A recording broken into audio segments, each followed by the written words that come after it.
I was narrating. Get share and communicate with that tree. Good. I'm gonna move this where I can see you over there.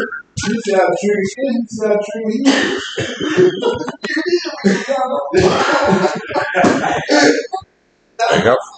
Just make sure that wherever you're standing, this can see you. Matter of fact, if you want to go there and tell me where to move this. All right. There we go. Awesome. That works. You're live. That wasn't hard. Thank you. So,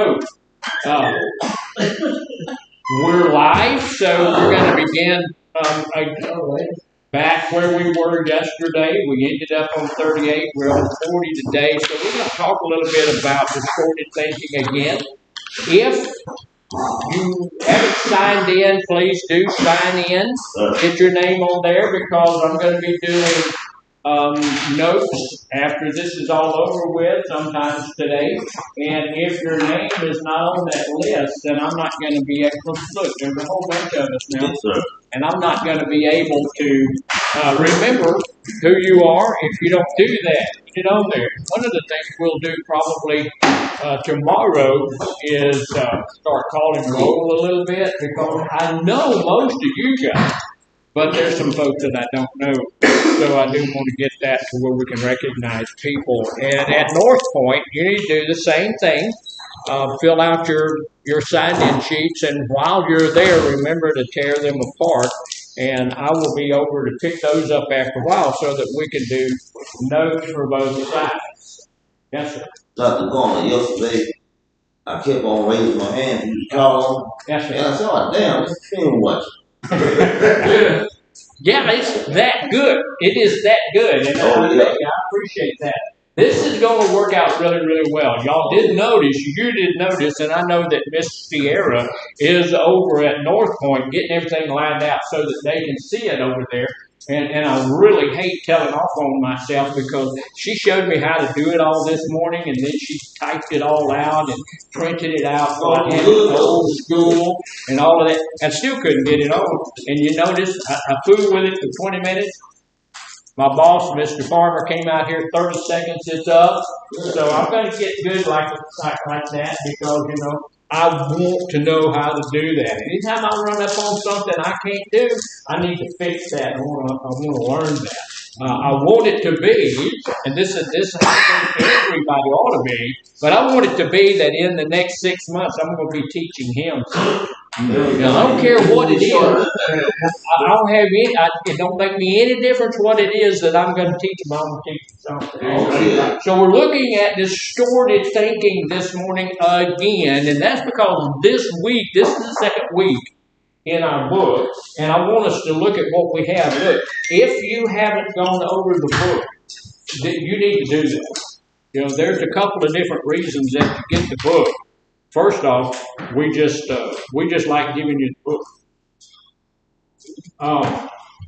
So we're up over at North Point. That's good. Miss Cecil doing well over there.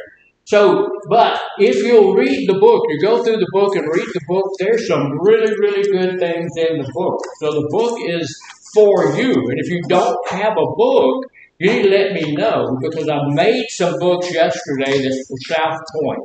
So if you don't have a book, you need to let me know. And there are folks at North Point that I realize don't have a book. And so I'm going to be making some more books today for North Point that actually say North Point. So we're going to be getting that done. So the goals we have assignment 4 is called correcting distorted thinking. So first off, what is distorted thinking? Something wrong with your thinking. Yeah, something wrong with your thinking. You start thinking, what is that called? Distorted thinking. Yeah, there you go. Also, another thing that can be called is denial.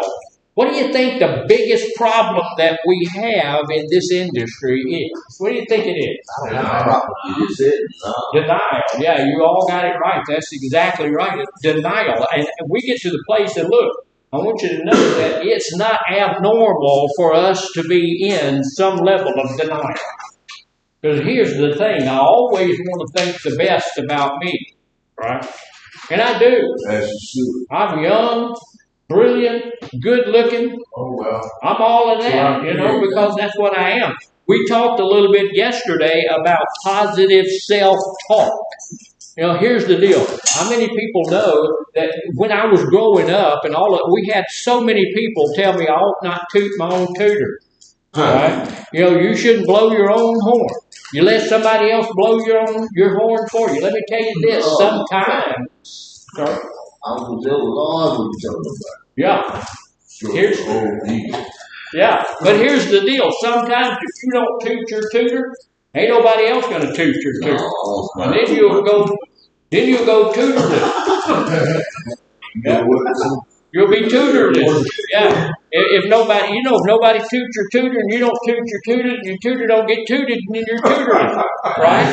So sometimes we have to toot our own tutor. You have to, whatever you want in your life, let me share this with you here and at North Point.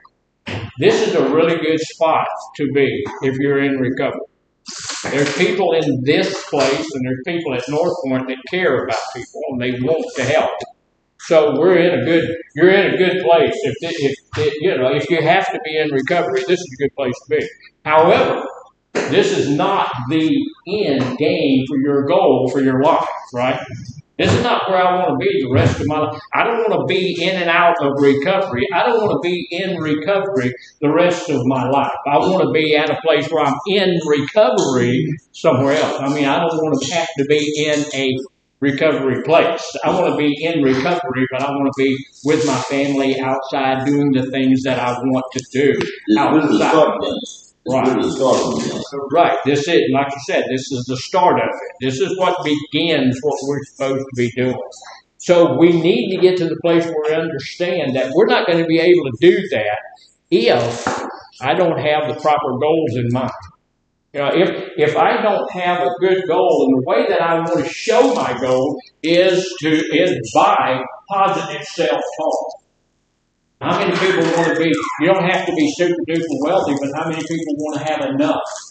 You know, so I need to be saying that I'm going to have enough. I'm a good father. I'm a good husband. I'm a good wife. I'm a good whatever I am. I'm good at what I do. I'm a good teacher. I'm a good IT person. See, and people, well, I'm not going to lie about it, because right now, as is evident by the fact that this farmer had to come out and get everything started this morning, I'm not the best IT person right now, but I'm going to guarantee you this, I'm going to be. So when I speak about, yes, I'm a good IT person, because I'm headed in that way, that direction, and I'm there. So I am in my recovery. I'm going to stay in my recovery. I'm going to make this. I'm going to be successful. Right? I'm going to make it. Look, I relapsed 7 times, but I'm going to tell you, every time I started again, I started to stay sober. I didn't start to say, well, this is going to be number 5. I started to say, this is the last one. This is the very last one. Never, ever, ever going to do it again. I started with a positive self-talk. So that's what we need to be doing in our life. We need to look at what is it that I want? What is it that I desire? And then start talking about that. And I hope you know that it doesn't make much difference what anybody else thinks about it. Doesn't make any difference what they think. Doesn't make any difference what they say. It doesn't make any difference what somebody says about you. It's what you think about yourself that's going to make a difference in your life. All right? Everybody buy into that? Yes, sir. It tells us in here, look, we have some things that are not working right for us. The goal of our exercise for this week, and we talked about it a little bit yesterday, but I'm going to run over real quickly, is to decrease distorted thinking and increase positive self-talk. So I need to work on getting the stinking thinking out of my mind and getting the positive self-talk in my mind. I need to be thinking correctly and speaking correctly as well. If I'm thinking right about myself, then I'm going to be talking right about myself. But I'm going to tell you, there's some of you in here that I can guarantee you are brilliant. We can do all sorts of things. You guys can make, I've had you speak to me, I've had you talk to me. You don't have to think about what you're having to say. You can create a sentence that makes sense and that motivates people. I've heard you do that. I've heard you demotivate people. You can do that as well. So it makes a difference what we say, right? Right. So we talked about it yesterday a little bit. I want to do a little bit more of it. So what is this? Bullshit. Brainstem. Brainstorm. That's my belief system. So, we need to understand that there are things that's going to trigger us in our lives. There's things going to make us want to go use again, that things are going to make us want to go do whatever, get angry, break the law, do whatever it is that's in my addictive behavior.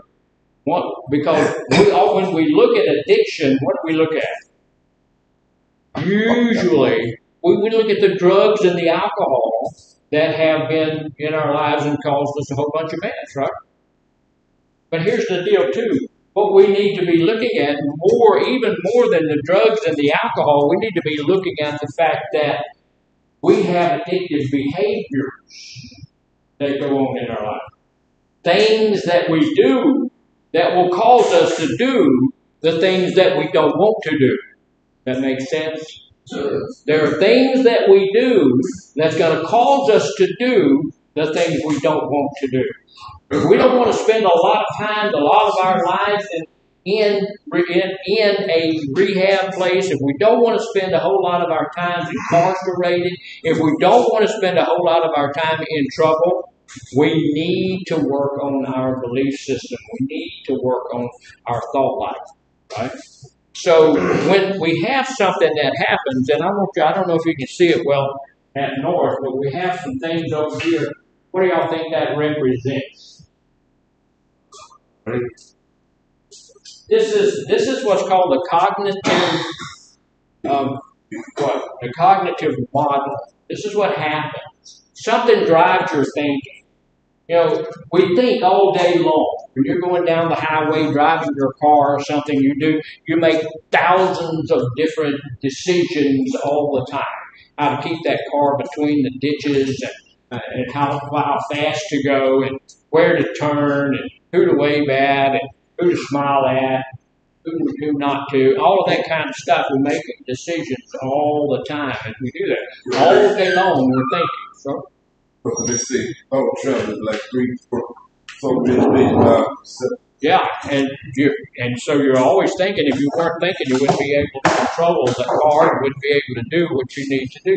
And while you're moving around today and doing whatever you do for the rest of the day, you don't stop thinking.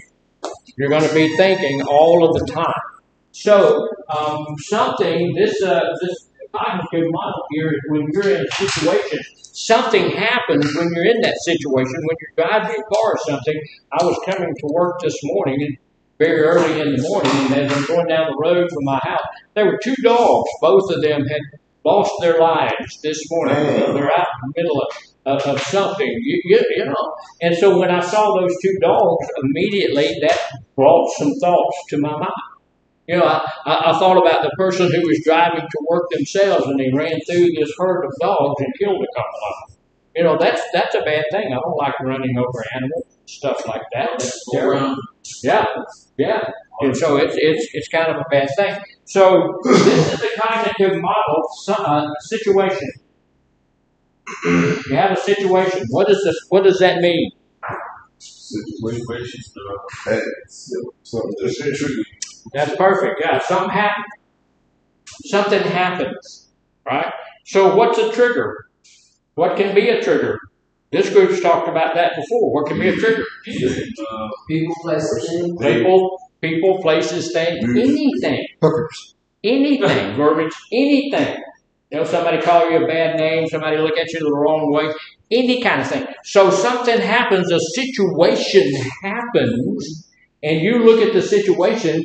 Why do you look at a situation differently than somebody else does? Because Say it again. okay. So, yeah, some things will offend you, some things will not offend other people. But you can see. So you see it. Yeah, and that's perfect. You see it differently because our belief systems are different. So when this situation happens, the situation does what? It triggers us for what? Mr. Garner, may I have Mr. Taylor for just a minute? Absolutely. Perfect. So, To react situation. so what does the situation trigger? No, Craving, behavior. All of those things. But the situation, whatever happens, your triggers. When we say, hey, I had a trigger, then we're always wondering, what the heck does that trigger? The trigger triggers your belief system. Your belief system says, okay, it's okay for me to drink a beer. You know, I'm not addicted to alcohol. I'm addicted to cocaine, so it's okay for me to have a beer. It's okay for me to smoke a little bit of dope because I'm not addicted to that. I'm addicted. See, that's my belief system, and if that's my belief system, that's going to drive what? What does my belief system drive? My thoughts. And so my belief system says it's okay. So when I drive by the bar and I see Bubbahead's truck sitting at the bar, my belief system says, well, you know, it'd be okay for me to go in there and visit with him and maybe even have, yeah, because that's not my drug of choice. Does that make a difference? What drink it's going to lead to your drug of choice? It will lead to, that's perfect. Because, you know, if I start using that drug's going to lead me back to my drug of choice. Yeah, good. And that's, look, does that always happen that way? Almost always, because we all know about the He'll be back in a few minutes. thank you, ma'am. We all know about the outliers. There are outliers. There may be somebody who can do that, but what's the odds of that outlier being me? 10 on 10. Yeah, it ain't mine. It's not very high. You know, probably not me. It's probably not going to be me because if I go down here and buy a lottery ticket, what's the odds of me winning it? Now, somebody's going to win it, but it's probably not going to be me. So that's kind of like playing the lottery. If I say, well, you know what? I know what they say about old people, places, and things. I know the my counselor said, you can't go back around old people, places, and things. I remember back in the day. And her name was Lola. And Miss Lola said, you can't go back around old people, places, and things. And in my belief system, first thing I said, in my belief system, first thing that jumped up is she don't even know the people I'm going back around. She don't even know those people. And she's telling me I can't go back around those people. So what do you think I did? I went back around those people. What's her name? Her name was Lola. But that was many years ago. Lola, if Lola's not passed on right now, she's pretty close. Yeah. Wait a minute. Okay. So my belief system is going to drive my thinking. So what does that tell me? If my belief system is driving my thought life, what does that tell me? If my thinking is getting me in trouble, I need to be looking at my belief system. Right? I can't change my thinking if I don't change my belief system. So I need to take a look at my belief system. If my thought life is getting me into trouble, I need to be looking at my belief system because my belief system is what's driving my thinking. And my thinking says, hey, you know what? I'm never going to relapse. Is that a good belief system? Is that a good thing to have in your belief system? No. It's not in my belief system.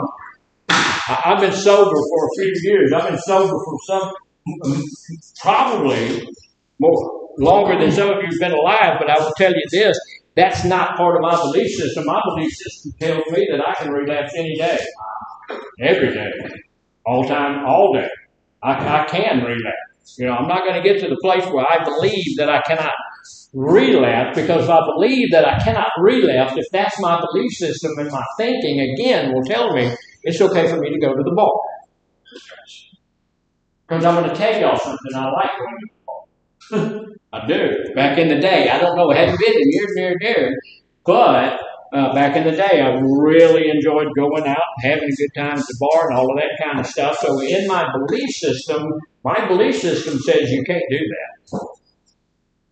I don't care how long you've been sober, you can't do that. Maybe somebody else can, but you can't do that. So my thinking, always when I pass by the bar, instead of saying, man, I'm going in there, my belief system drives my thinking looks at that and say, you know, I used to enjoy going in that place, but I can't do that. So that's a different thinking. So, then, if my belief system drives my thinking, what does my thinking drive? Anybody? My belief system drives my thinking. My thought life drives what? Heart. My actions. What I do drives my actions. So, when my actions are getting me in Dutch, and that's an old way of saying trouble. If my actions are getting me in trouble, then what can I do about it? Change the belief system. I can go back down and look at my belief system. So here's the thing that happens. Situation, a trigger happens, the trigger triggers thoughts, then I get some emotions over the thoughts because my belief system says that's not right, they shouldn't treat me that way, and then my behavior begins. So if I'm going to change my behavior, if I'm going to do something about my behavior, then I'm going to have to start looking at my belief system. I'm never going to be able to change my behavior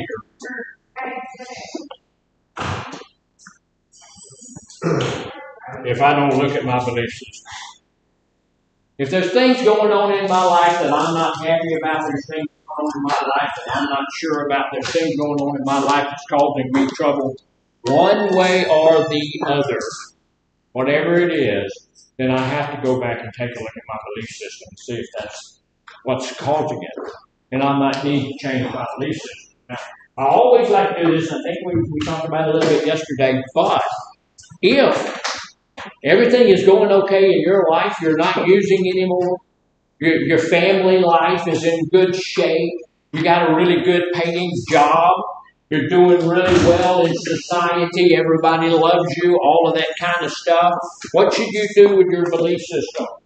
Keep it, because it's working. If your belief system is working for you, then you should keep it, right? Now, if something's going a little bit amiss or something, that's a good place for us to go back and look. So we're going to go over a couple of these thinking errors and some of those things to see what we can do about it. So we're still looking at distorted thinking.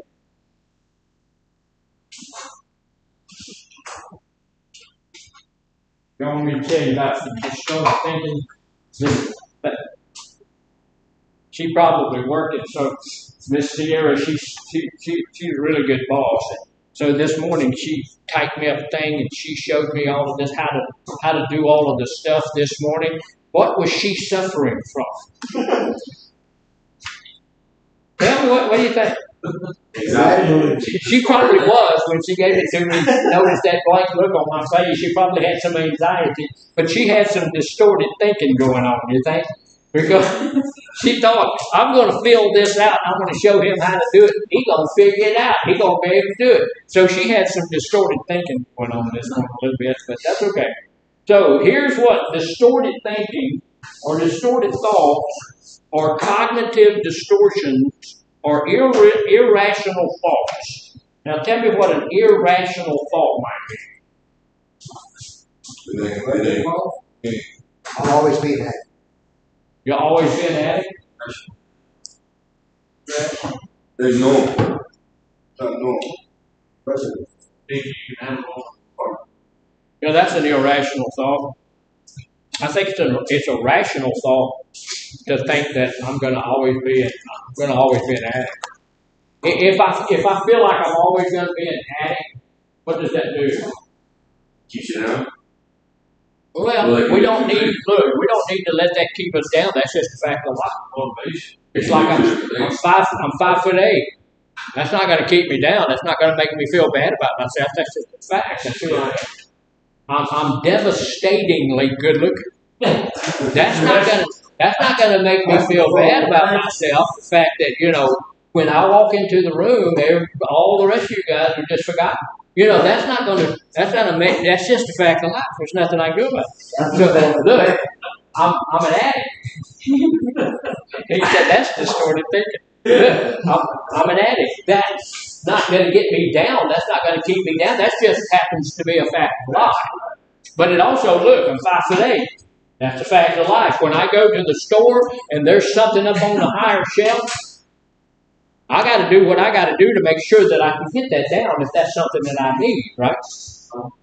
So the fact is that I'm an addict, then there's places that I can't go, things that I can't do. There's people I can't hang out with. That's just a fact of life, right? So that's not something to get into. Now, what you said in the back over there, that I feel like I can go to a bar, that's an irrational thought.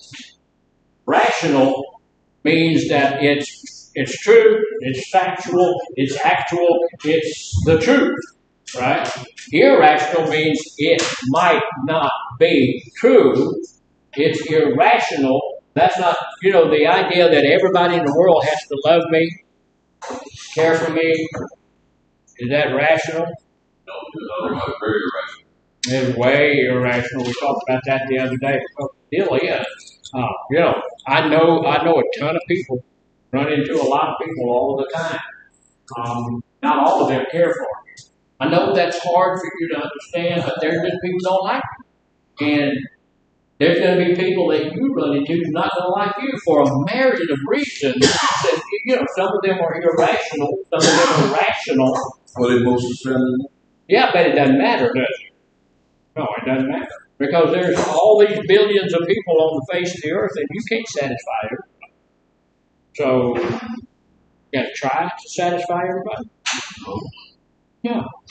So the flip side of stuff would be, I know I can't go to that bar. Yeah, that's perfectly rational. I can't go to that bar because if I go to that bar, I'm going to drink more than likely. More than likely. If there's a bigger chance that I'm going to use if I go do that, then I shouldn't go do that. Right? All right. So we need to get some of those. We need to look at those things because here's the deal. People can tell us all of the time, this is something that you shouldn't do. This is something that you shouldn't think. This is something that you shouldn't have in your sphere of whatever you're doing. But until we get it into our own minds that we can't do those things, then it's not going to work. We're still going to be in that level of denial, right? Yeah. We've got to get that out of there. And this is why your counselor, and this is why and this is why everybody else, this is why your book keeps telling us that we have to stay away from old people, places, and things. Because we do understand that's a hard thing. If you love people, even you love places, you love things. And that's what, when I was coming to work this morning, I saw those two deceased puppy dogs out there. I know somebody's going to have a bad day because of that. They just are. So, irrational thoughts they are what shape your world, how you feel, and how you act. It's normal to have thoughts like that occasionally, but if they stick with you all of the time, it's going to cause some issues. Right? If you have some of these thoughts in there all the time, it's just natural, normal. Everything else for us to have an irrational thought all the time, not all the time, every now and then. Every now and then I have this thought run through my head that people ought to be nicer to me. Y'all like people being nice to you? Absolutely. I'm a full-grown man. I'm 71 years old. You ought to be nice to me if for no other reason than I lived a whole lot longer than you. But here's the deal. There's no absolute reason why everybody in the world ought to be nice to you. I went and got a cup of coffee at McDonald's the other day, and I guarantee you, if that lady could have killed me with her attitude, I wouldn't have made it to work. I didn't do anything but buy a cup of coffee from her. So not everybody has to be. Did I let that ruin my day? No, I did not, because it would be irrational on me to think that everybody in the world got to be nice to me. Every now and then, and I will guarantee you, when I drove off from there with that cup of coffee, I drove over to the edge of the edge of the parking lot so I could put it in my thermos thing there. And while I'm sitting there, I'm thinking, boy, she could have been a whole lot nicer. But she didn't have to be. So I didn't let it ruin my whole day. I just said a quick prayer for her and for my coffee. Lord, don't let her have spit in my coffee or something else. And then moved on. I'm not going to let that one thing, because I'm having this irrational thought that everybody in the world has to be, nice to me, ruin my whole day. I have done that in the past, but I don't do that as much as I used to, because I'm getting to the place where I'm getting some of those irrational thoughts out of me, and we need to be working on that. Distorted thinking, on page 38 of our books, and I know everybody at North don't have a book, but we're getting one today, hopefully. Distorted thinking is a basic problem in depression and in any addiction. We experience denial. We have an issue with denial on page 38, which we can't see or understand things that are obvious to other people. Other people include your counselor. Other people include your family members. Other people include the police. Other people include everybody in society. And everybody looking at me and saying, you have a problem. And I can't see that. I look in the mirror, I know what I'm doing every day, and I can't see me having a problem. It doesn't look like to me that I have a problem. But everybody in the world can see that. Sometimes, when everybody in the world is telling me I have an issue, when everybody in the world is telling me I have a problem, when everybody in the world is telling me maybe I should drink a little bit less, maybe I should smoke a little bit less, maybe I should do something maybe I should hang out with those particular people, sometimes I might need to listen. Right? Sometimes I don't know what I need to do for myself. Because look, we experience denial. We can't see it, other people can. We tend to minimize, and we tend to exaggerate our problems or our achievements. We misinterpret what other people say. Just because somebody comes and tells you that you're doing something wrong, does that mean they're your enemy? No. Does that mean that they don't like you? As a matter of fact, people who love you will probably be the first one to come and try to tell you need to make it. And that's a good point.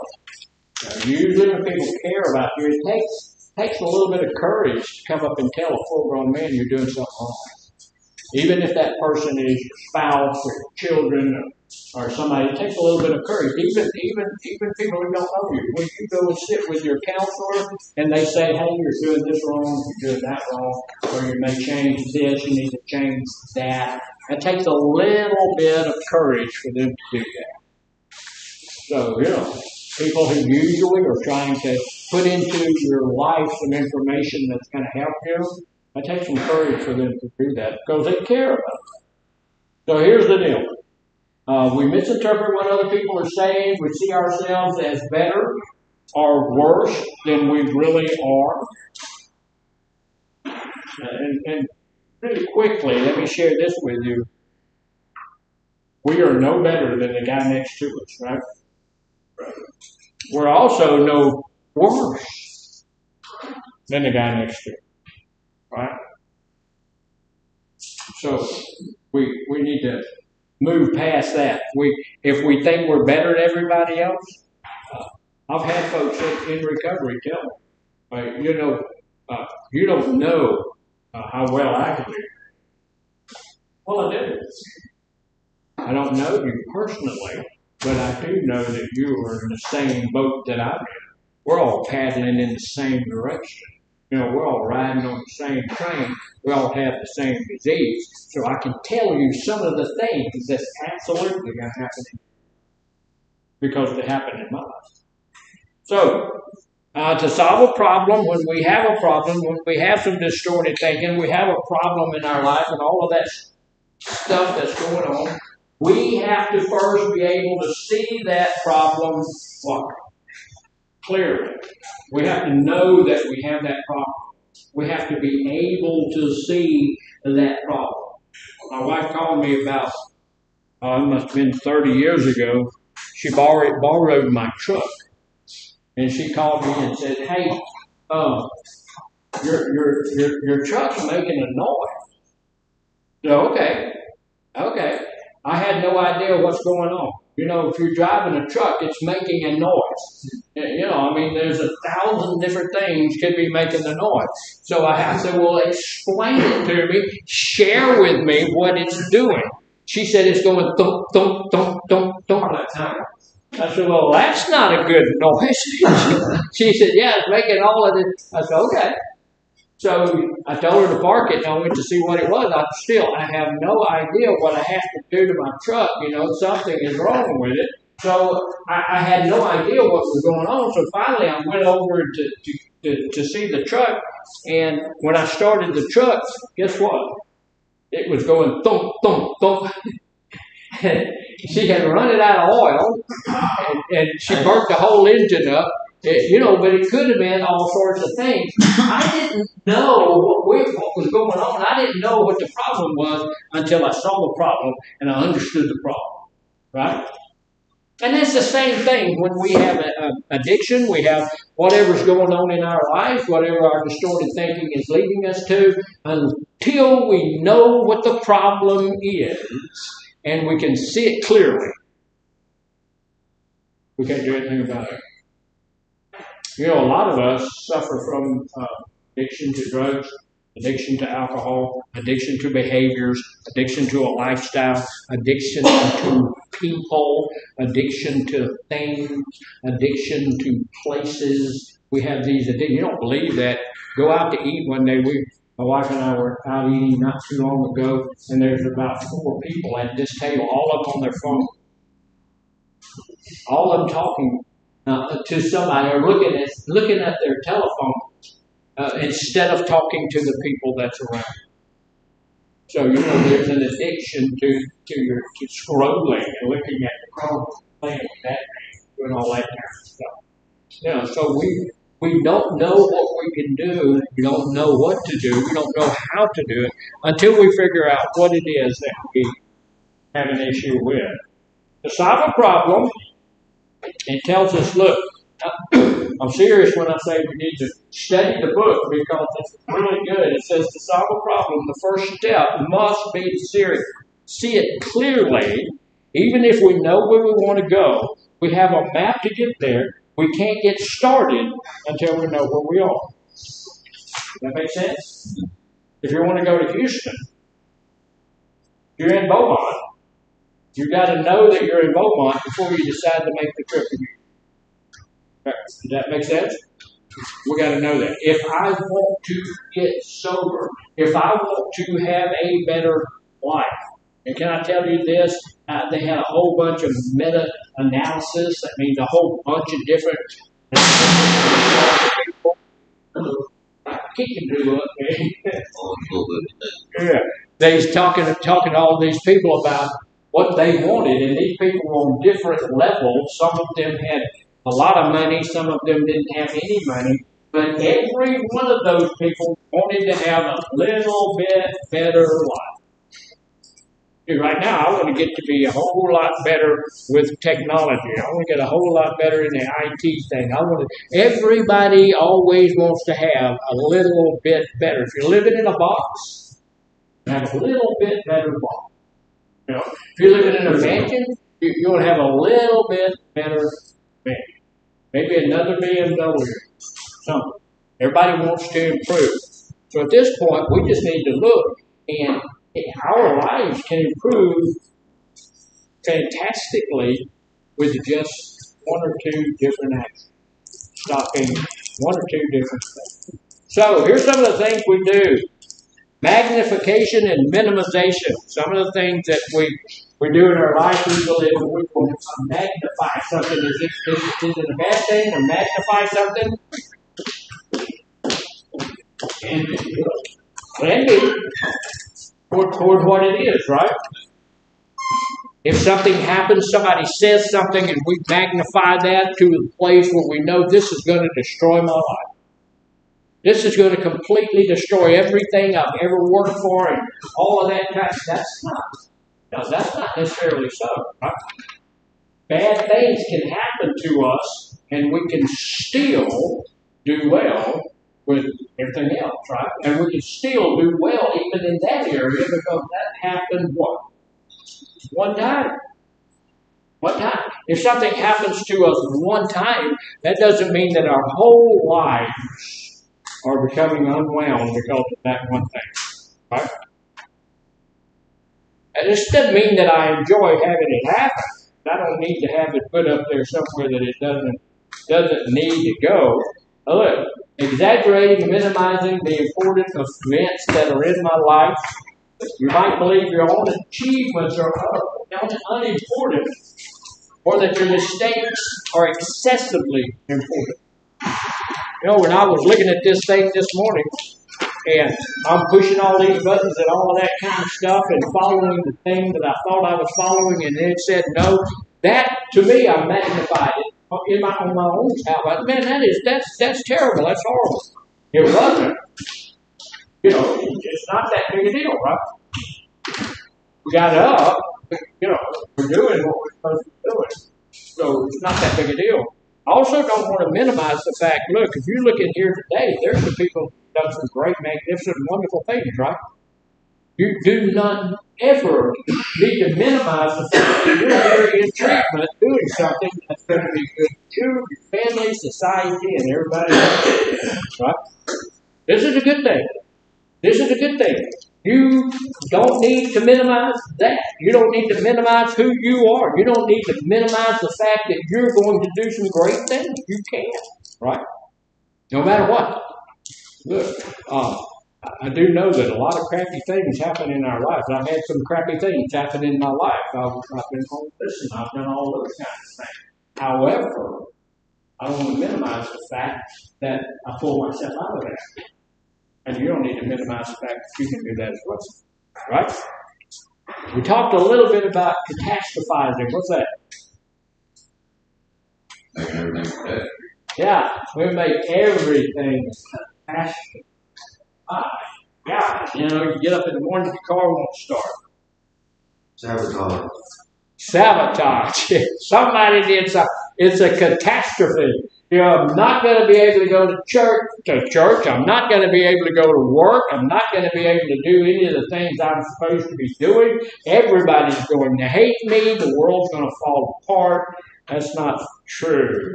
Seeing only the worst possible outcomes of a situation. Seeing only, this, and I do that, and we all do that to some extent, but we don't need to stay in a place where we do that about everything all of the time. Like we said earlier, it's okay to have one of these thoughts fleetingly and let it come in and then go away. But, just this morning, my boss showed me all of the stuff she wanted me to do, and I looked at that and said, I can't do that. And surely, I can do that. But, it all got done anyway. So, overgeneralization, making broad interpretations of everything from a few events. I felt awkward doing my job interview. I am always awkward. Do you feel like that? Do you feel like you are always, there's two words that we use way too much, and that's never and always. We're always saying always, right? I always do that. I'm always messing that up. I'm always failing those tests. I'm always relapsing. I'm always doing that. And I'm always doing the wrong thing. That's not true, is it? Yeah. And I used to do that as well. And the thing about it is, it's not true. Because you don't always. I've seen you guys do some fantastic work. You don't always do the wrong thing. You don't always say the truth. Sometimes you do, but you don't always. You don't always. So, and then you use the word never. I never get things done right. I never get things done on time. I never get my way. I never this and I never that. But that's not true either, is it? It's not true. We sometimes don't get our way. We sometimes don't, but we sometimes do. So we're going to take a break here in a few minutes. I like this one, though. What is magical thinking? Yes, sir.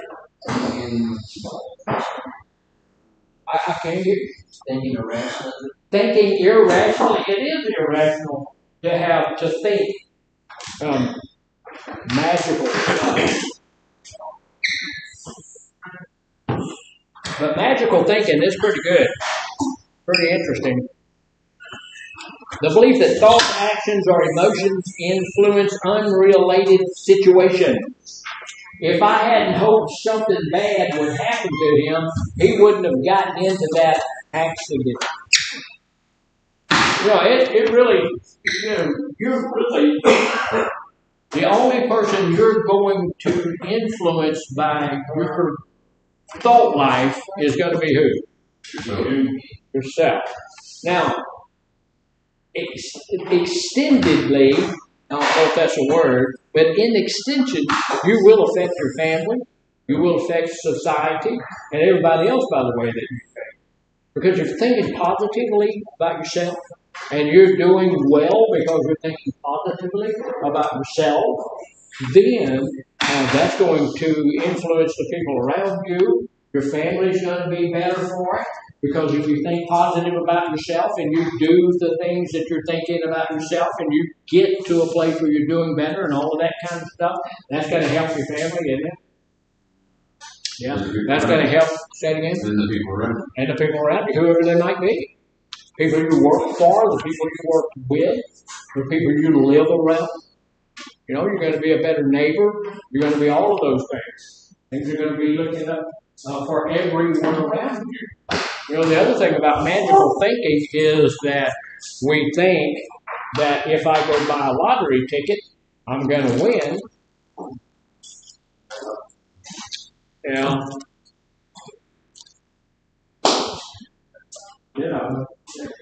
I think I told y'all this, but I actually did win the lottery.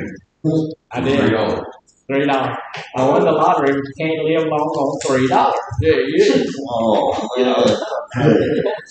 But most of the time, look, it's irrational, it's magical thinking. I'm going to fix all of my financial issues because I'm going to win that $250 million lottery. Somebody might win it, but the odds of me winning it are very slight. Would praying about something, hoping that it happens to be magical?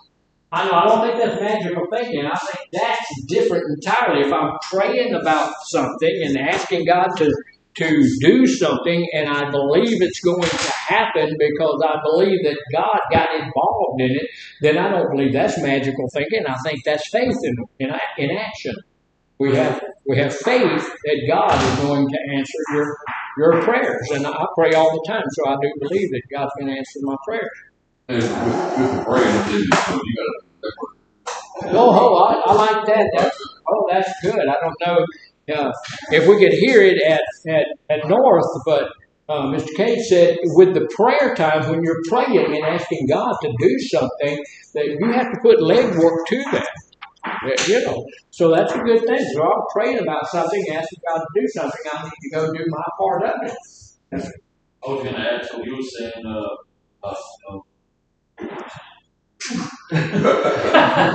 No, but okay, so like if you like want to have it right there again. Oh yeah. Right, it's magical thinking to think that it's a McDonald's prayer, right? Yeah, I want it right now. So yeah, give it time to work. So magical thinking is like that. One of the things that I do a lot, and this is look. Just because we know these thinking errors, just because we understand that these are errors in our thinking, doesn't mean that we just throw them away. They still can happen in your life. They still can get in there. And I do this a lot. And I want you to know I'm working on it. I'm working on not doing it. And that's personalization. I personalize. Do you personalize things? That's an error in thinking, because I will tell you this, most of the time when somebody says something, it's not personally to you. It may be an action that I've taken that, sometimes I say things because I kind of pop off sometimes. And sometimes I say things, sometimes I do things that I don't really mean to do. I don't really mean to hurt somebody's feelings or something like that. But when that person comes and says something about it, then I take it personally and it hurts my feelings. So I need to get to the place where everything that somebody says is not a personal affront to me. Just like there was somebody, I don't know who it was, but somebody here this morning alluded to the fact that I was old. No. I don't know who that was. I mean, older than a snake's bed in a wagon rut, man. I'm telling you, bad stuff. But the belief that I'm responsible for stuff that happens outside of myself is, well, my mom is always upset. She would be fine if I did more to help her. Y'all get that? That's the other personalization. That's a third person personalization. That's beyond me being personally affronted about something. That's my mama ain't feeling well. My mother is not doing well. She has a bad attitude. If I did more to help her, she would. Is that true? It could be a little bit, but I'm going to tell you, if somebody's got a bad attitude, they got a bad attitude, and you may not be able to do anything about that. So I'm not going to personalize what Miss Jennifer did. God bless you. Yeah. God bless you. That was something blowing up over there. All right, personalization.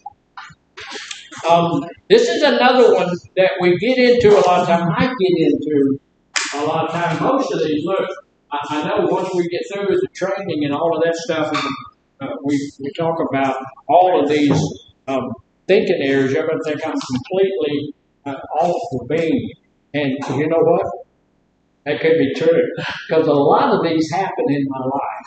And this one I have sometimes happened in my life, but I'm usually able to get past that. Is jumping to conclusions.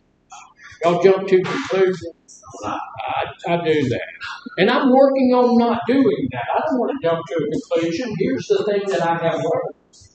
If I don't have the facts, I'm not going to talk about it. If I have people, I'm a pastor as well as a counselor, and I have people ask me questions all the time, and they feel like I ought to know everything that there is to know about that. And I don't. No one does. So when they come and ask me that, I have to tell them, I'm going to jump to the conclusion that he's been attacked by flies. Yeah. You know what they did over at the other facility? They put out little bags of water. Oh, yeah, I forgot about that. And the bag, Right. flies went away. Yeah, I forgot about that. Yeah, I was there yesterday, and there were about 40 billion flies. Bags of water out this morning. I don't have any idea. I think it's because I'm jumping to a conclusion, but I think it's because the flies are afraid of themselves. And when they go and they look at that little bag of water, they see their faces and they right, that's might be it. So here's what jumping to conclusion is. It is interpreting the meaning of a situation with little or no evidence. Jumping to a conclusion. Interpreting the meaning of a situation with little or no information. Little or no information. So I don't have any of the facts, but this is what I believe about the situation. I don't have any of the facts, but this is where I'm going to go with the information that I think I have. I don't really have any information. What do you do? If you think somebody doesn't like you, if you think somebody's got to get you or something like that, but nobody's ever told you that, they have, what do you do? Leave them alone. Leave them alone. How about go and talk to them and say, hey, just get to know them a little bit, or something like that. Yeah. If somebody says, hey, you know, we're going to have something new for lunch today.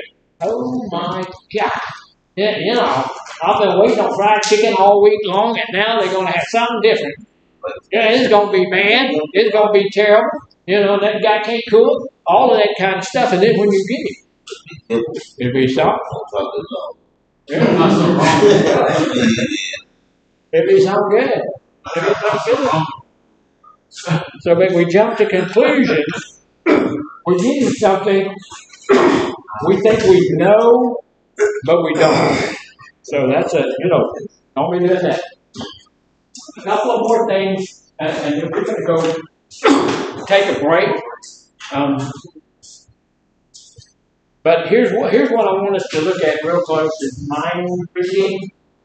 This is a real situation that we have to watch for because a lot of us want to be mind readers. I want to know what you're thinking before you tell me,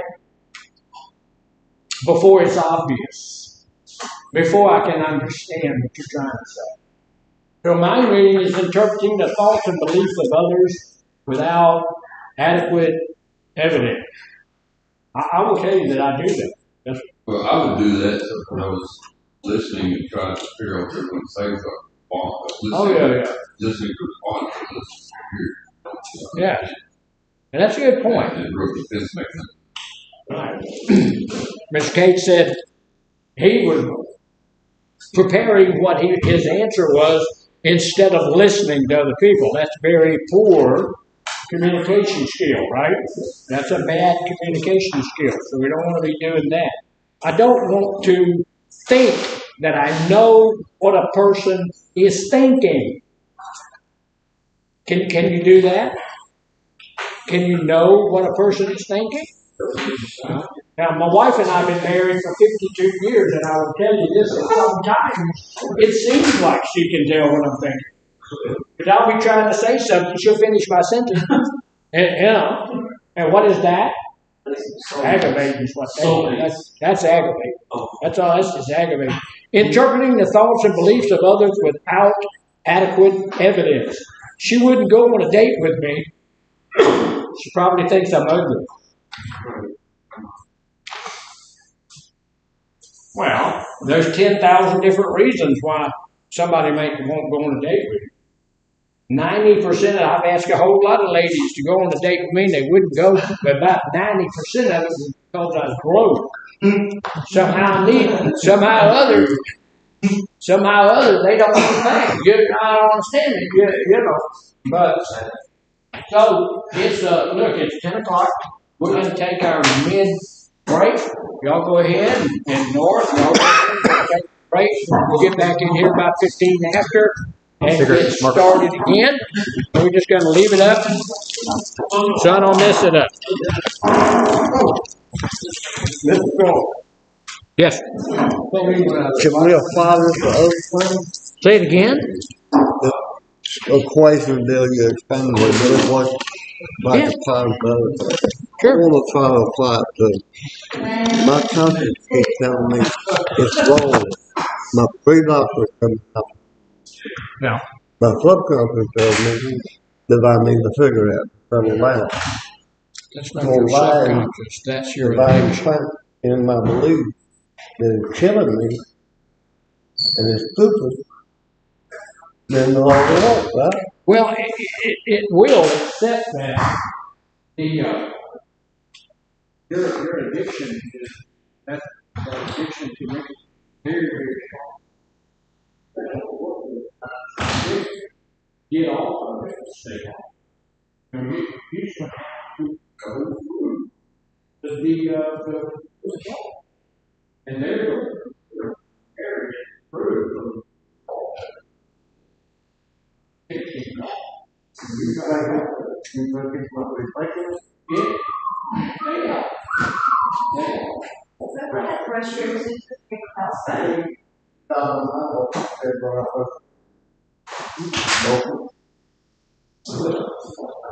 Well, it is. And so, we know, and certain 90% of it. So it would be very good. So you're trying. I was way back. They'll fall apart.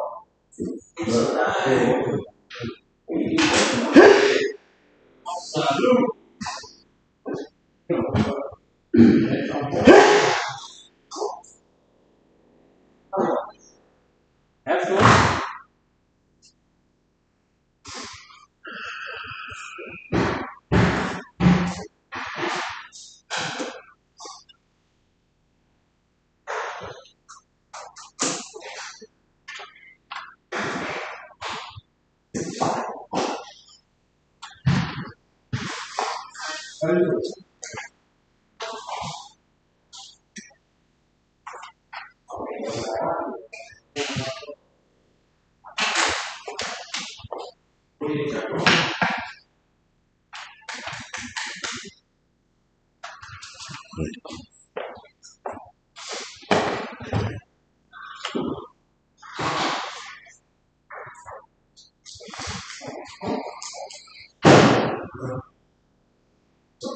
Yeah, you're good.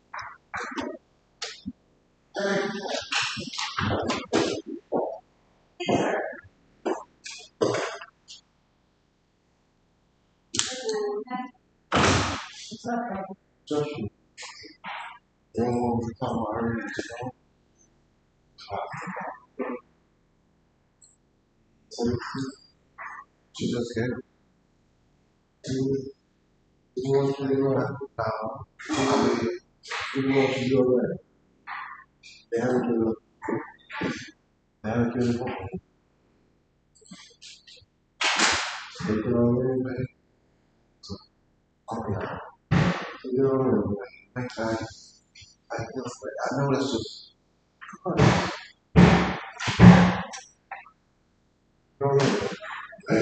It's a real thing happening. Love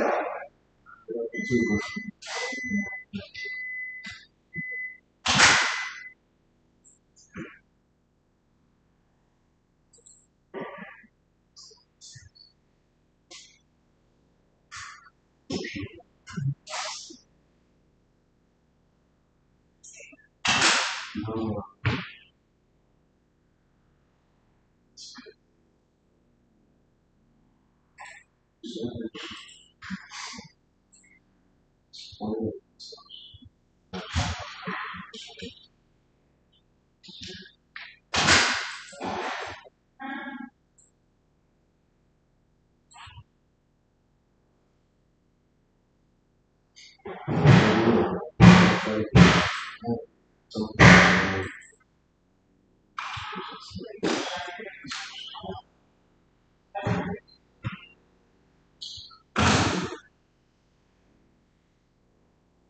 You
don't want to even change it.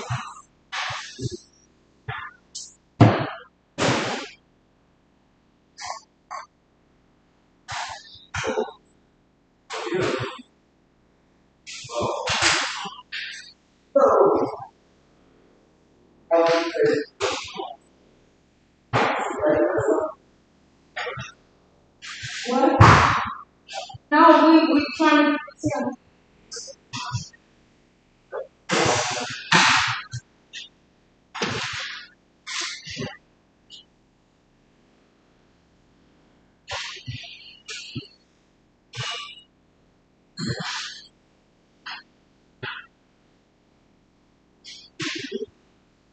Thank you. Oh,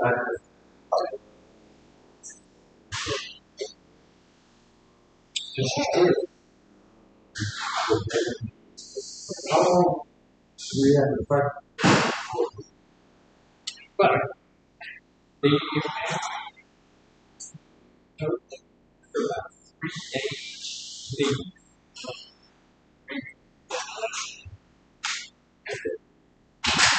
oh, yeah. That's how No, thank you, babe.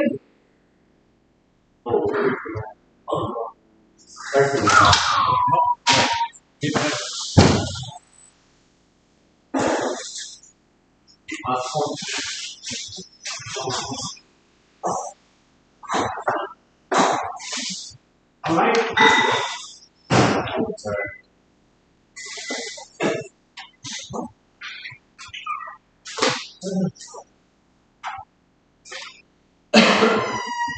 My mind felt that's good for me.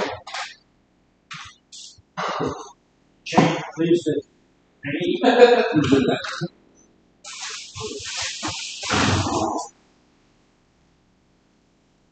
Thank you, Mr. Cates.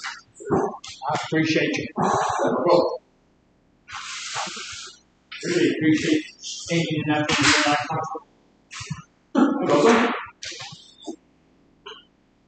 That's the number one recognized spelling. Yeah, it's a good.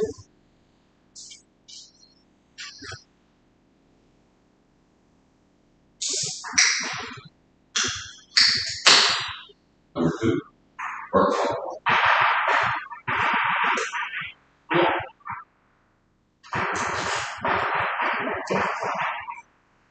I'm gonna try to crack open to the light over here. What? Whatever, my bad. I asked them for the, I don't think it's I didn't even hear any music. I'm sorry. I have my ears on, but I'm sure they heard it over there. But I do appreciate that. Thank you, ma'am. Is that the cook that would? Thank you. I appreciate that. You got 45 more minutes.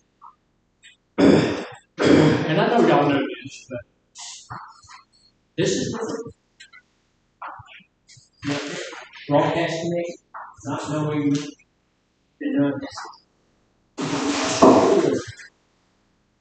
sure. Okay. I enjoy it better, but I'm going to have to get comfortable with it.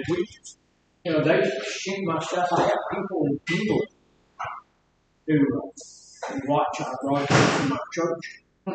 And, they get back with us on substitute. Yeah, okay. Yeah, that's pretty neat. Because they're like 6 hours, I think, ahead of time. No. So when we're having church at 11 o'clock, it's 5 o'clock in the evening over there. But our evening stuff is at 5 o'clock, so it's o'clock at night over there. Well, we need to get back to it.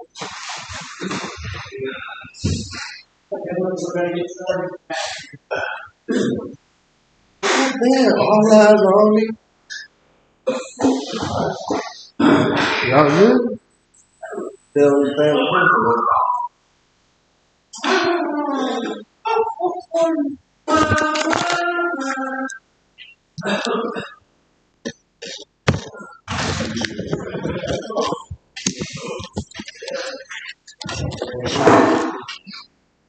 Yeah.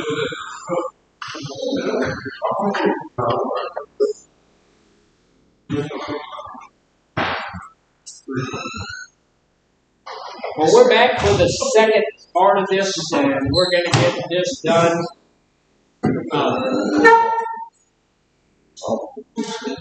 I appreciate everybody, Appreciate you. sir. If you're at North, somebody over there take care of the sign-in sheets, and I will be over there to pick that up in a bit. We've been talking this morning all about thinking errors in thinking, things that we should at least take a look at and just think about whether or not we should change those things. Think about whether or not that thinking is causing me some issues. And if it is, going back to my belief system and making changes. So this portion of it, we want to look at how can I do that? How am I going to change that belief system? By, Say it again? Evaluating. I think that's a good plan.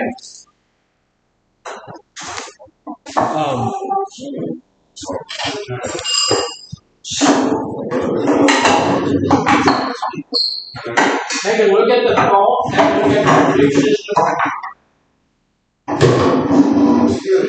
and evaluating what's going on, evaluating how that's affecting my life. I'm going to give you some good pointers about how to change some things in my belief system. Now, here's the thing. If there's something in there that I know this belief is causing me an issue, then I can begin to speak against that. As I use positive self-talk, that's going to help me move away from a negative belief in my belief system. So, some of the things, these are some quick tips, and they're here on page 40 in your book. And it says, here's a strategy to correct distorted thinking. And there's some other strategies that we're going to go over as well. We're just not going to take this, just this, but we're going to look at some others as well. So when you're upset about the situation, something is upsetting you. You're not feeling good about a situation. You're actually getting angry. You're starting to have some type of feeling because of that situation. Then you talk with your counselor. That's a big deal. You don't need to keep it hidden in yourself. You don't need to just keep it under wraps. Don't do that. Say it again? Process it. Yeah. Pull it out. Now here's the deal. If you can process it in y'all's process group, you're going to have a process group this afternoon. And if you can process it in that group, if you feel comfortable getting it out in the group, that's wonderful. That's what that group is for. Just kind of ask you, but how do you process something out of the world, something that you drop your chest? That's a good question. So when you get out of here and you don't have a group, how do you process it? Somebody said sponsor. Yeah. If you've got something you need to process, do you have to do it in process group? No.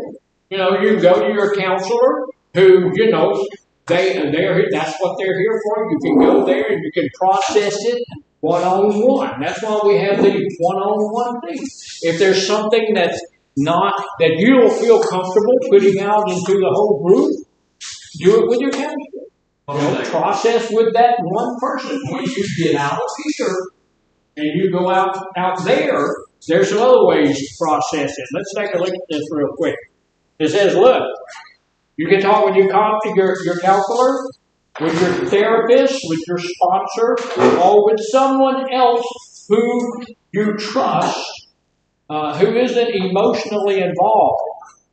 I mean, don't go and, you can process stuff with your family and friends and stuff like that, but you need to understand that sometimes you need to process stuff with people who are not emotionally involved. People who don't have a dime in that dollar. People that your actions are not going to affect them overly. So you need to have somebody there that's going to be able to tell you something. Sometimes I need somebody to tell me something that my wife wouldn't tell me. You know, she doesn't want to hurt my feelings. My sponsor doesn't mind. He'll hurt my feelings. Yeah. If it helps me, he'll hurt my feelings. You know, don't be stupid. That's what, you know, that's he and I. He's been my sponsor for a long time. So he'll tell me, look, hurt, don't be stupid. And, you know, so sometimes I need somebody to be on that level of honesty with me. Sometimes your loved ones, they don't want to be on that level, right? Now your counselor is trained to be on that level. And now look, here's the difference. Your counselor is not going to they're not going to use something negative to try to make you do something positive. That's not what they do. Sometimes your sponsor will. How many years does a person have to be trained to be a sponsor? 1.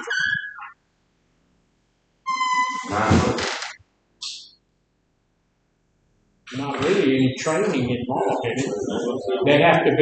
They need to be sober for about 3 years. They need to have a sponsor. They need to have gone through the 12 steps and go themselves. They need to be prepared to do all that. But there's not any formal training. So they do things a whole lot differently. But and they may do some negative stuff to help you do something positive, but your counselor here is not going to do that. They're going to do positive things to help you do positive stuff. They will point out negative things if that needs to happen. But they're not going to be negative to help you get to a positive place. So tell them what happened.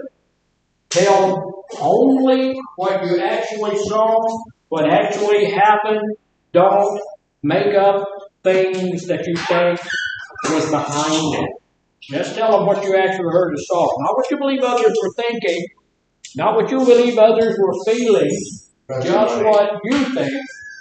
Just what you saw, what you heard. What is actual and factual. So, ask the person what they think about when you share your thoughts and feelings with them, ask them what they think about that. How do you think I reacted? Do you think I reacted well? Do you think I reacted too much? Was I did I have too many feelings involved? Ask that person whether it seems like you're making one of the mistakes that we talked about, that they're having some of those distorted thinking things, those thinking errors going on. If somebody in your family is causing you some anger, should you go talk to somebody about that? Good. You know that anger is a secondary emotion, but it causes you to have a whole lot of issues in your family, right? It causes you to have a whole lot of things going on in your life that's not really good things. So, it's good to have somebody tell you, guys, you are having that thinking error in your life. Try that, and then it asks us to put it in our notebook. So here's the deal. When you feel upset, here's another good thing. When you feel upset, take a piece of paper, draw 5 columns, like it shows us on the back of this thing here. This is on page 41. That's something that's really good to do. Go through that exercise. Draw 5 columns in the first column. Just put down the event, whatever happened. And you can do it more than once. But just says here, Bobby interrupted me during group and didn't even notice I was speaking. That ever happen? Happens to me, and I'm doing the group. You know, yeah, it happens a lot. I've seen that happen 1,000 times. We do a lot of cross talking. And here, you know, the group is going on, and we've got people that are talking to other people, and all of that kind of stuff in the group, and all of that. Does that hurt somebody's feelings? It could. It could. It's taken me years and years and years and years and years and years and some months and a few days to get to the place where, okay, if that person don't care about the group, they can go ahead. I'm going to give it to the people. Because there are 3 people in the group that really are in the group. So, but sometimes it can hurt feelings. And the emotion on a scale from 1 to 10, where does that going to get you? This says anger, and you got them all the way to 8. That sounds extreme. Somebody cuts you off, and it gets you all the way to number 8 on an anger scale of 1 to 10. Check that guy off. So this says, here's the thought. He doesn't care at all about what I was saying. He didn't even notice me. None of these people notice me or care. What's that? That's what we're thinking. That's distorted thinking. That's exaggeration. Because there might have been in the group of about 20 people, there might have been 4 or 5 people that were just hanging on to every word. There might have been half of the group that really wants to know what you had to say, and this other person cut you off, and they didn't get to hear that. They may be having feelings over the fact that he cut you off as well. But so the fact that I'm thinking now that this whole group hates my guts, nobody loves me, everybody hates me, and I might as well go eat worms, is an exaggeration. And I know that there's a lady over at North that finished that lullaby. She does it every time I say that. So I don't know. That's a British lullaby. They sing that to their children at night. Isn't that crazy? So that's exaggeration. So, reasonable thought. This is what I should be thinking. This is what, and maybe not exactly this, but I should be thinking something along these lines. Bobby's struggling with the same type of issues I am. So that person's an addict. This is one of the things that has kept me in this field for 25 years. And this is one of the things that has helped me down through the years a whole bunch. I have had people be nasty, ugly, stinky with me down through the years, and clients and counselors. And the thing that's really kept me focused is they got the same issue I've got. They got the same problem I have. They are dealing with the same demon that I'm dealing with on a daily basis. I wake up every morning and not. So do they. That person over there that's trying to get it in feels like if they don't get it in, they're never going to get it in. I understand that feeling. I know that. It's not true. It's not true. They wait their turn. It's just like when I leave to go home. Here I go and go south.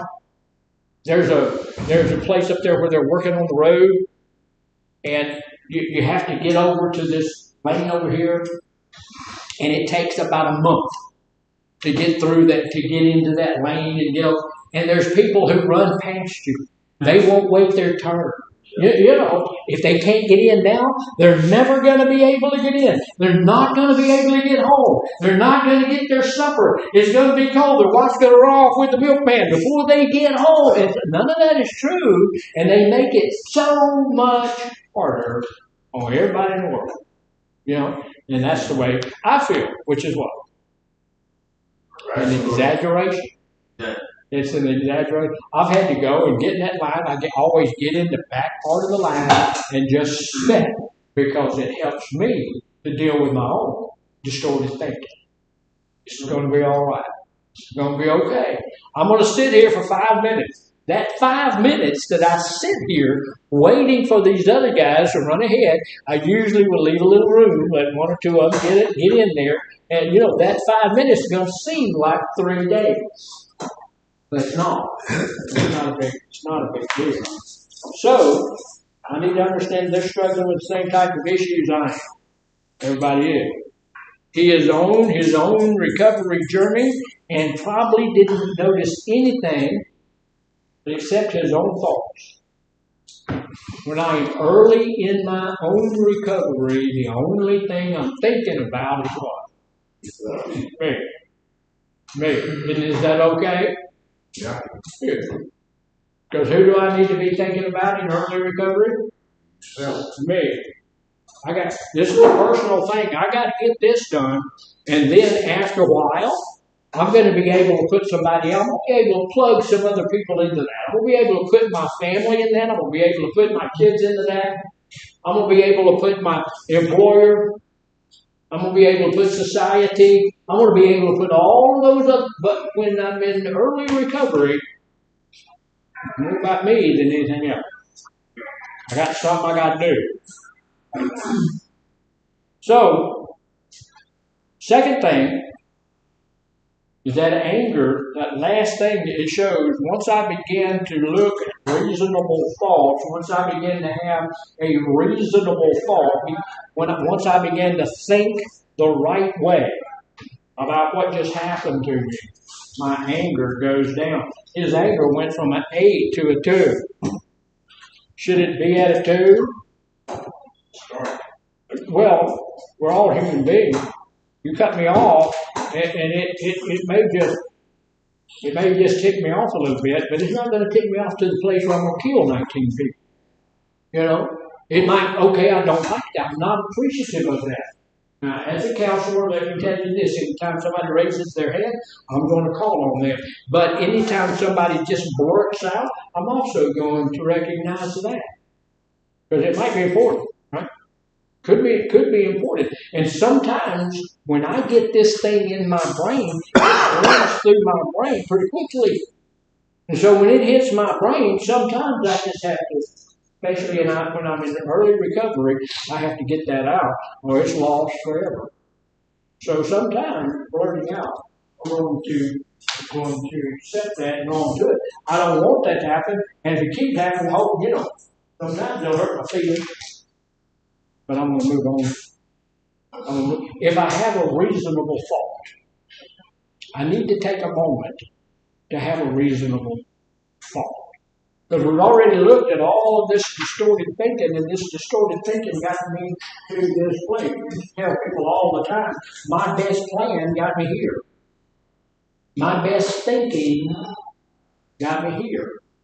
So I need to get my thinking to the place where it can get me where I really want to be. And although this is a magnificent place, and they have wonderful counselors here, and they have fantastic food here, and they have magnificent RAs here, all of that stuff is great. It's not where I want to spend my life. I want to be spending my life somewhere out there. So I have to get my stinking thinking under control, get my reasonable thinking over my emotional thinking so that I can do what I really want to do. I really want to go out to the airport, an airplane, go flying. Can't do that until, we get everything lined out. Now, there's some other things. Now, I want us, this is really important, I want us to challenge negative thoughts. And I will tell you this, that I believe that both here and at North, we have been challenging negative thoughts because we're here, we're doing well, right? So we're challenging, we've had to challenge a lot of negative thoughts just to get where we are right now in our recovery journey. We've had to do that. That if you've read through your book, and if you've looked at your treatment plan, and if you've sat with your counselor long enough, and if you've processed a little bit in group, you are moving forward in your own recovery journey. So we've had to moderate some of our thinking to have that happen. So depression, poor self-esteem, anxiety are often the result of irrational negative thought. Someone who regularly receives positive feedback at work might feel that they are horrible at their job because of just one criticism.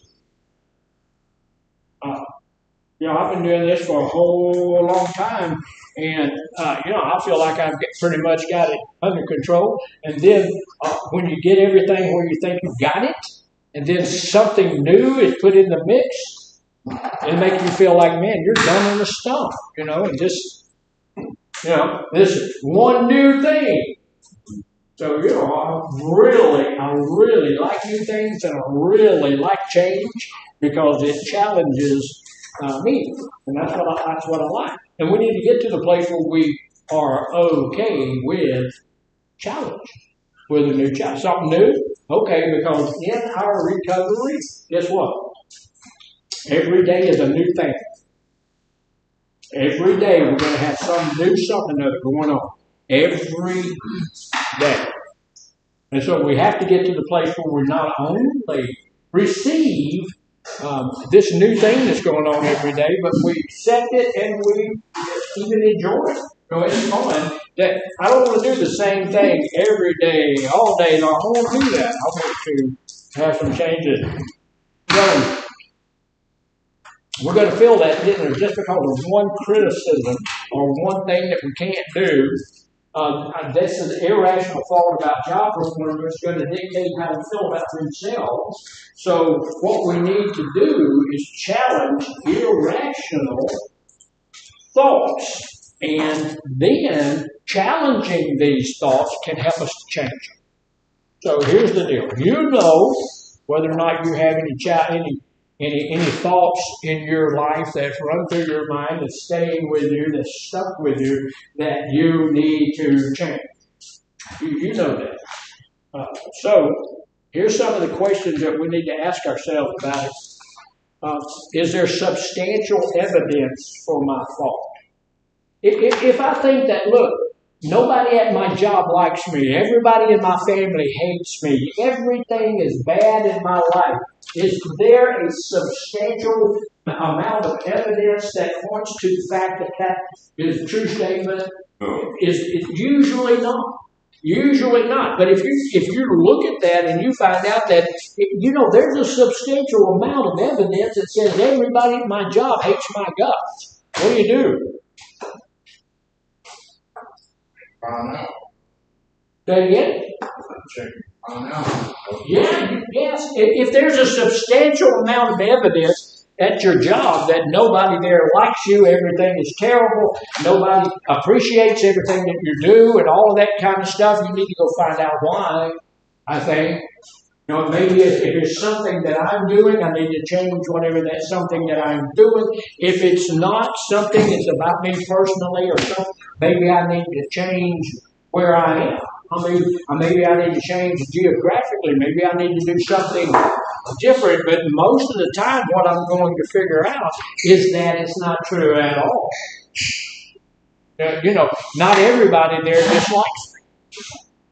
That there's folks, in every job that you go to, in every place that you are, you're going to find that there's people there that like you a lot, and other people who don't like you. Some people who like you a little, and other people who don't like you. I have heard people say, folks, and I like Yeah. Said that might not like what you're doing. I like you personally, but I don't like your actions. I don't like what you're doing. So that's a pretty easy fix, isn't it? If I like that person, I want to be around that person, and that person says, well, I don't like it when you do this, then we can stop doing that. Or we can moderate what we're doing. Or we can modify what we're doing. When we do something different, do something better, or something like that, then there has to be substantial evidence that all of that is true. If there's no substantial evidence, and substantial, we all know, just means a lot. If there's a lot of evidence that this statement that's in my mind is true, okay, then I need to do what I need to do about that. However, if there's no substantial evidence for it, what do I need to do? find out what's the reason. I need to challenge that irrational thought. I just need to say, that's not true. And if that's not true in my life, then I need to move forward like that's not true, because it's not. So, the second thing is there evidence contrary to my thoughts? What does that mean? Yeah, is there evidence against what I'm thinking? If I'm thinking nobody here likes me, is there evidence that that's not true? The other day, somebody brought in a whole dozen donuts, and before they let everybody else eat all the donuts, they came and asked me if I wanted one of the special donuts in there. Does that sound like they don't like me? Nope. Yeah, maybe it does. I'm diabetic. Maybe they were trying to kill me. But for the normal person, if they let you choose the first donut, that might mean You'll kill yourself. yes. Here's the weapon. Go ahead and kill yourself. Yeah. But you know, and if they took care of you in this situation, they took care of you in that situation, that might mean that they like you a little bit. You know, it might mean that there's something contrary to what I was thinking. And if there's evidence contrary to that, then I need to be changing what? What you do, that's my action. Remember what we talked about earlier? Now my belief system is telling me that these people don't like me. I need to change my belief system.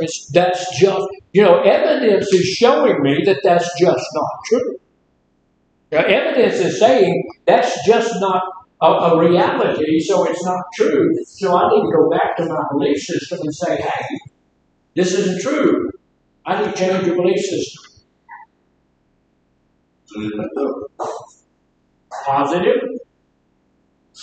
Positive thinking, positive self-talk. Positive self-talk. If I could see evidence that people at my job like me, then as I say that, as I'm speaking about myself, I tell myself I'm a good employee. I work for a good company. I have a good boss. I have a good relationship with the people that I work with. I have a good relationship with the people that work for me. I have a good relationship with the whole outlook. You know, I have a good, we need to be, and that will change our belief system. Because as I speak it out, it goes into my ears and I convince myself and it's true. So we need to be looking to see if there's anything there that's going to tell us something different than what we're thinking at the time. Say, the next thing, I need to look at that same situation. Am I attempting, let me start that over. Am I attempting to interpret the situation without all the evidence? Not usually, but you know, we could be. Right? We're saying, well, nobody there likes me, but you know, I haven't gotten all the evidence. Not anybody there has actually said I don't like you. Not anybody there has actually done anything to make me believe they don't like me. I'm just believing it because that's what I'm believing. So I need to get that irrational, distorted thought out of my mind. And again, how do I do it? And believe positive self-talk. I'm a good employee. People here where I work, you know, I haven't been working here all of that long, but people seem to like me here. People here are nice. I can't see really anything that would indicate that people don't like me. So you know, I'm doing pretty well here. They pay me well. They treat me well. All of those kinds of things. I need to be using positive self-talk. Then one really important thing that a lot of us don't use, because sometimes it's just kind of hard, is to go and talk to a friend. We ought to have, you know, when you come in, we ask you how many friends you think you have, how many people do you trust, how many people will you talk to. Most people will say between 0 and 2, and that's not bad. That's okay. You know, if we have 2 or 3 good, close friends, that's a good thing. And you know, we need to have somebody that we can go to. And this is one of the things that's very important. Go and talk to a friend of yours and say, look, does this make sense to you? You know, I don't feel like they really appreciate me there. I don't feel like anybody there loves me, likes me. I don't think anybody there cares about me. I don't think that they really want me to work there. And this is why I feel that way. How would you feel? And I will tell you this, that not most of us have friends that were comfortable going to and asking them questions like that. And that's rather personal, isn't it? Kind of personal. You're going to ask somebody, if you felt this way, if you saw these things going on, if you saw that this happened and that happened, and all of these things here, if you saw all of that stuff happening, would you feel like they didn't care for you there? Would you feel like you might need to be looking for another job or something like that? What would a friend think about your situation? And that has to be somebody who is willing to tell you the truth, right? You don't want somebody who's going to lie to you about the situation. You don't want to have somebody. You don't want to go talk to somebody about something that's deeply personal and have them tell you something that you can't really trust. So you need to have somebody who knows you well enough and cares enough for you to be honest with you. So then here's the deal. The next thing I want to do with that whole situation, if I look at this situation a little differently, how will that change things? If I look at this thing a little bit differently, will it be different? How will it change? What will be different in it if it does change? So I need to look, if I'm looking at this, and what that helps us do is probably 99% of the time, if there's an issue going on, guess who's driving the issue?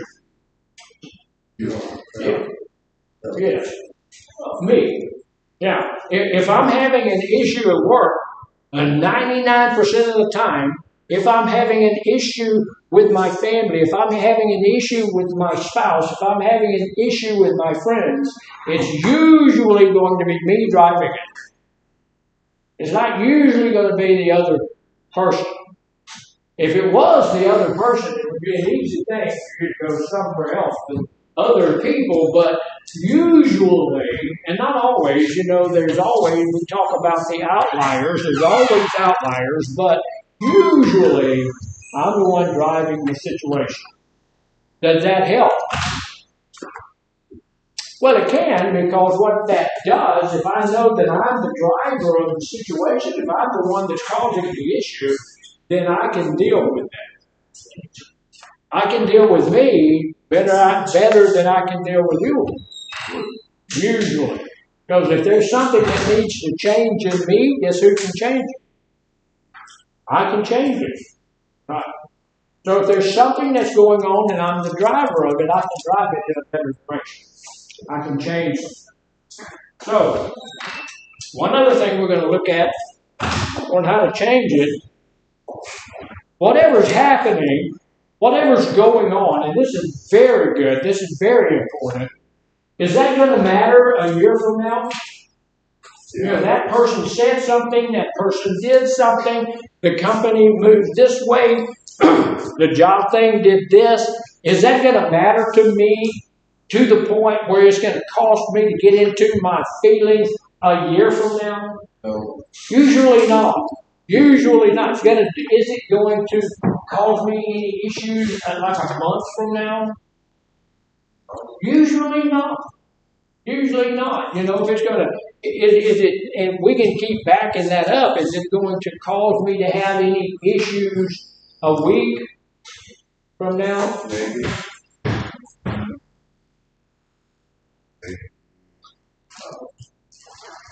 You know what I love? When somebody's actually snoring in group, and you wake them up, what's the first thing they say? Amen. I wasn't sleeping. Now. That's denial. Thank you. Yeah, that's denial. So, will it matter a year from now? Will it matter 5 years from now? No, absolutely not. Will it matter, usually, once something like that happens, it's probably not going to matter an hour. Unless I allow it to.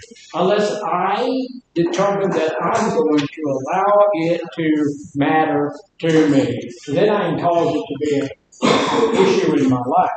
But when we go through it, whatever negative thought we have, we can use this to challenge that, to get that out of our lives, and to begin to use some positive self-talk, and we will get it out of there for good and wrong, and it won't be a problem anymore. So, all righty then. We'll look at this real quickly.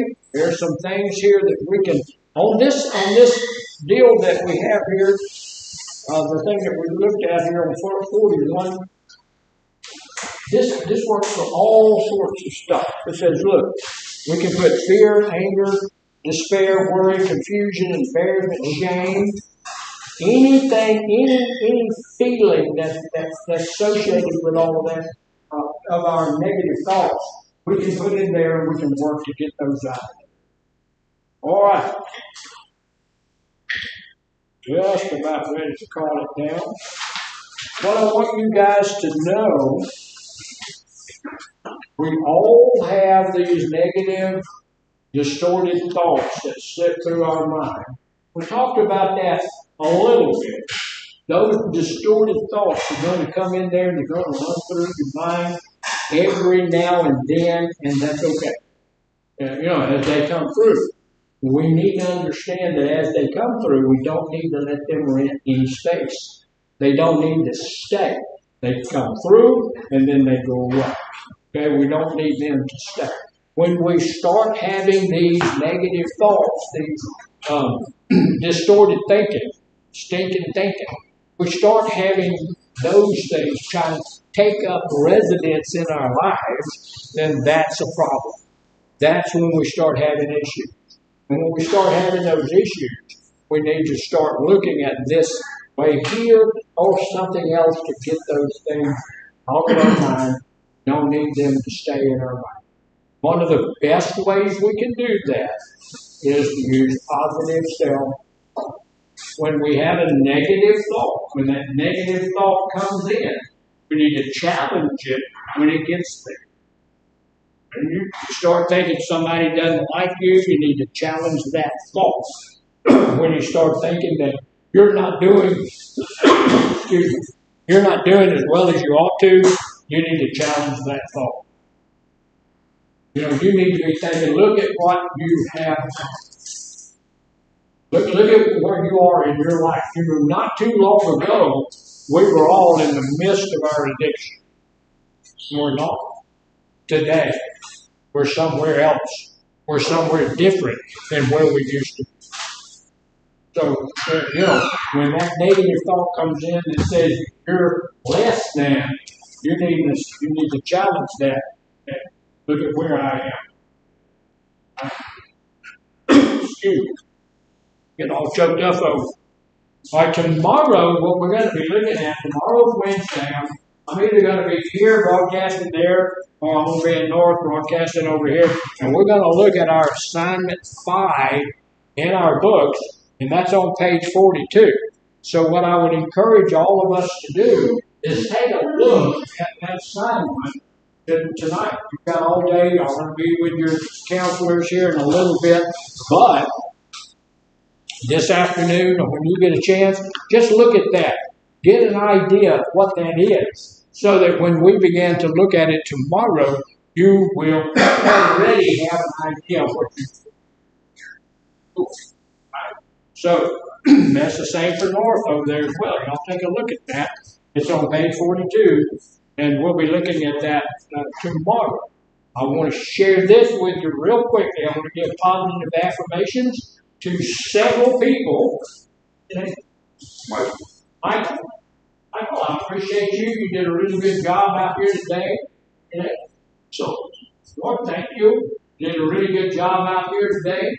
Come in and did a really good job. You stayed awake for most of it. I want to give you a good positive affirmation. Working really diligently to stop smoking. Y'all give him a hand. Y'all give him a hand. Yeah. That's a big deal. At some point, people decide that's something I need to do, so we need to support it. If you're in group, you got a cigarette in your mouth. So, questions, comments, or snide remarks before we close? If you can't shame me, change it and show. I do believe that, the Bible says, as iron sharpens iron, man sharpens man. I don't believe that we need to shame anybody. But I mean, you said your counselor will tell you what you need, your sponsor will tell you what your counselor. Well, and sometimes your sponsor will tell you stuff that your counselor's not. There's a different level of training there and a different level of commitment. However, my sponsor can tell me a few things and it doesn't hurt my feelings. And if my sponsor and I are not compatible, do I have to keep that sponsor? No, I don't have to. I want a sponsor and we'll talk about sponsors at some point, but I want to have a sponsor who's going to help me in my recovery. And you don't need to shame me because, look, this is a shame-based disease, but it is still a disease. I have a disease. Now, it's not shameful to have the disease. We have done some shameful stuff. Back when I was in my addiction, I did some shameful stuff. And I'm ashamed of some of the stuff I did. I'm not ashamed of the fact that I have a disease. If the doctor says you got cancer, is that going to make you ashamed? No. I have diabetes. I'm not ashamed. I'm really not happy that I have diabetes. You shouldn't just. No. Some people. No. Some people try to shame you, but it's a disease.